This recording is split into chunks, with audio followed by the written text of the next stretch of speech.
Hi, this is Mary Ellen Crawford, and this is the story that only I can tell.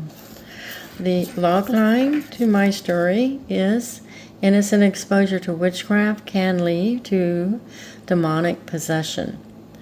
So I'm 12 years old, and our family is out visiting old friends, Joe and Louise, in Roswell, New Mexico.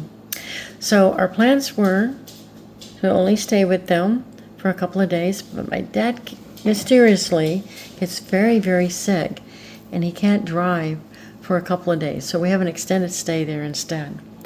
Well, while we're visiting with them in their house, we're staying with them in their house, Louise decides to share with us about her new friend. She's very excited about her new invisible friend.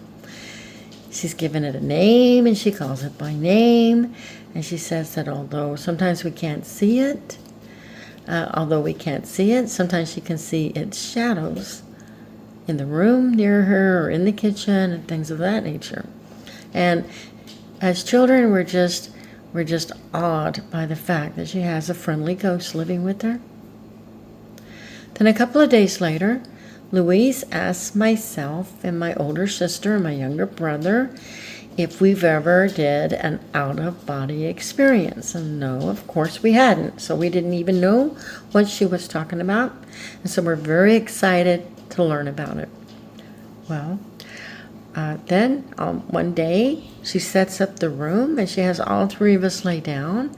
And she starts playing this weird music. It has slurred speech in it. And we're listening to this weird music with slurred speech. And then she says to continue to lie down. She said then she's going to chant, and she starts doing this very unfamiliar words and chanting with chants. She's chanting as this music is playing. She tells us that that's going to help us learn how for our spirits to be able to lift itself out of our body. It was a very disturbing experience for me. It was a weird, disturbing feeling. I did feel something lift out of my body and go up into the air. And then eventually came back down, and then I was supposedly back in my body. We didn't know anything. We didn't know anything different. It was, kids being curious.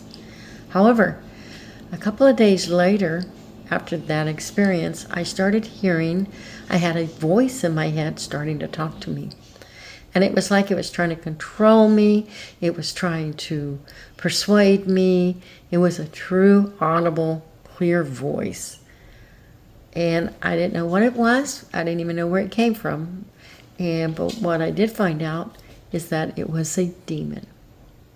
But this story has a happy ending, because a couple of years later, a painter, a street preacher who was a painter by trade, had gone around the neighborhood talking to all the neighborhood children.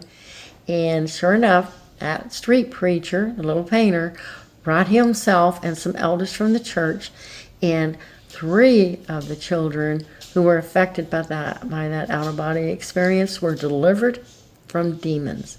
But there was one that wasn't. But that's a different story to be told.